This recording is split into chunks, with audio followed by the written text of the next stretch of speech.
Federal task force opened up shop in my precinct. They looking into all the New York crime families. Being that you just redecorated your old crib with a bunch of dead Italians, South Jamaica's ground zero for the investigation.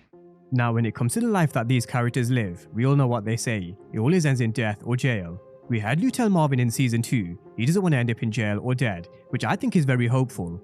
We all know how it will probably end for majority of these characters in Raising Kanan. It's just how and why. Whether we see some of them ending up in prison, let's wait and see. Because across the Power universe, we have seen law enforcement taking defeat after defeat, and they are down pretty bad.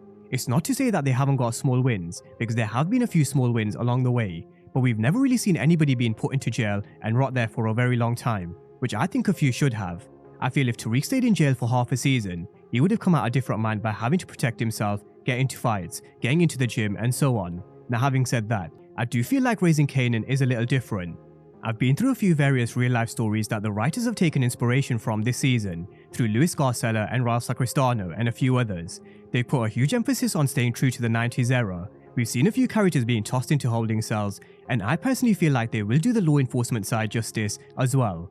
Another huge bonus is if some of these characters do end up in jail when the series does come to an end. That's one way they could cross over into the timeline of Ghost, so that's just a thought. But in this video, we're going to be dissecting the impact of the task force, how Marvin could be dealing with undercover cops, Rock being watched, and some other clues I do feel the writers have dropped, which isn't a coincidence, because as I say, I really don't believe in coincidences when it comes to the Power universe. So we are going to be running through the impact of law enforcement in Raising Kanan Season 3. Now, from episode 1, we got the feeling that law enforcement's presence was going to be a lot heavier than previous seasons. You know that going into season 3, we had questions about how would they deal with all the deaths, the fallout, and the questions from law enforcement, especially when it comes to Rock's operation at Baisley Park and the Jamaica houses. With bulletproof records, even though it was bought through dirty money, everything still did look legit on paper, so they were never going to really have any issues with the label. But Rock and Lou stuck to the same story. They pinned everything on Crown. They said he was deep in the drug game and in business with the wrong kind of people. This was also backed up by Detective Howard, who finds himself caught in the middle. He's got his own secrets that he's looking to protect, as well as his son. And we all saw what he had to do at the end of episode 1. Beck had to go because he knew she was never going to stop. Mind you, he did give her a few chances to kind of drop everything, but he soon realized if she was breathing, then she was going to be trouble.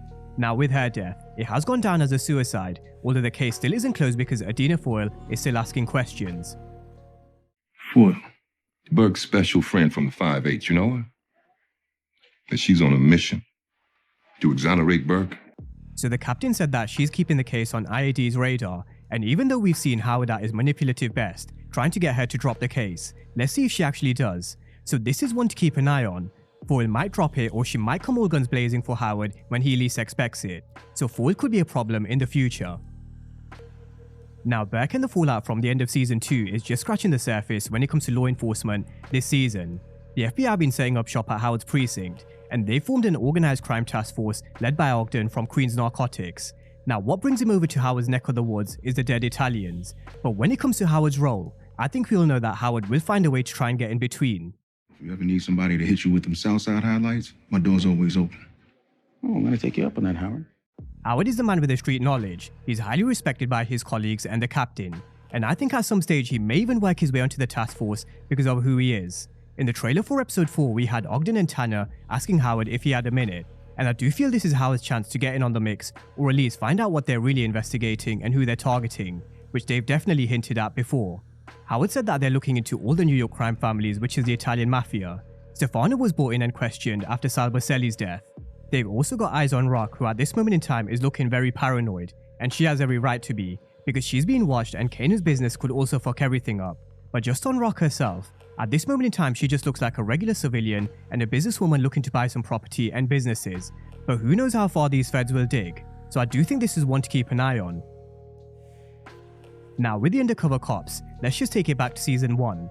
Tony found herself in trouble because of the product she was selling at the club, which is owned by someone who does go by the name of Hugo. She had 2 undercover detectives listening in on a conversation with Marvin, but Marvin knew very well what she was trying to get him to admit. She was trying to get him to say that he was a drug dealer and the one who was supplying her. He walked past the feds and clocked them straight away, and he knew they were undercover. Fast forward back to season 3, episode 2. Marvin was looking over his shoulder at some guys who were clocking him. He went into the bathroom, and after a bit of back and forth, he found out they were just some Wall Street guys looking to have a good time. But very similar to how it went down in season 1, these guys were questioning Marvin about whether he was a drug dealer as well. So with the organized crime task force setting up shop at the precinct and with them watching Rock, could they also be targeting Marvin with the undercover feds? If they are, then these guys in comparison to Tony really were subtle and a lot more realistic in the way they approached and questioned Marvin, but I really wouldn't be surprised if they were undercover. But neither would I be surprised if it's just a small curveball that the writers have put in there to make us think. Either way, Marvin does need to keep his head on a swivel at all times, especially when it comes to Gerald. I go back to what I said at the beginning of my video. I really don't believe in coincidences, especially when it comes to the writing and storytelling with Raising Kanan. Sometimes there will definitely be curveballs, but other time it is worth looking outside the box, and this is one where we should be thinking outside the box. For those who missed my breakdown, Gerald Moore was someone who Marvin met during his anger management lessons. He had a bit of a run-in with him at the beginning, but eventually they both came around. Now, he was the one who paged Marvin 911, so it seems like he's back on the product and in a pretty fucked up way. Now on a side note, before we get onto Gerald's job, the writers did another great job in humanizing Marvin's character. He may be a gangster who does gangster shit, but you can clearly tell that he is someone who actually has this caring side. But with that being said, the main point of bringing Gerald back is because he works for Voice as an editor. So what kind of stories could he run in the paper? This is where we have to look at the good and bad. Maybe he could expose a few drug dealers and get Marvin into trouble with a story or two. Or maybe Marvin has him help Duke get some good publicity with a music career. Either way, they definitely have brought Gerald back for a reason, so let's keep our eyes and ears open. Last but not least, the fallout from Ralph Sacristano.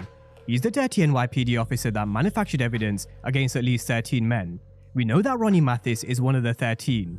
Whether Snaps and a few other guys in this scene or a few more, only time will tell. But so far Sacristano has been mentioned at least once in every single episode, and it makes me think, what are the writers building up to? 3 more convictions got overturned yesterday. That brings the total to 13.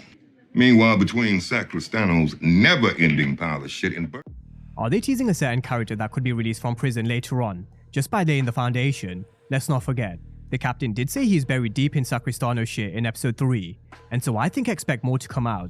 I'm sure the deeper we get into season 3, we will get a bit more information, learn about the prisoners that have been released, and maybe more. For example, Defcon's brother, Vernon Stark. So let's wait and see what happens with this one. But with all of that being said, that's a fallout from law enforcement's involvement so far. Going forward, I'm sure Howard will be trying to get into the mix when it comes to the task force. Whether Marvin has problems with undercover cops, let's wait and see.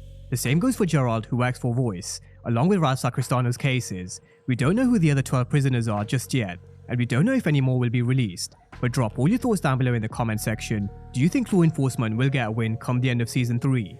Drop all your thoughts down below, and as always, thanks you guys for watching, and I'll see you next time.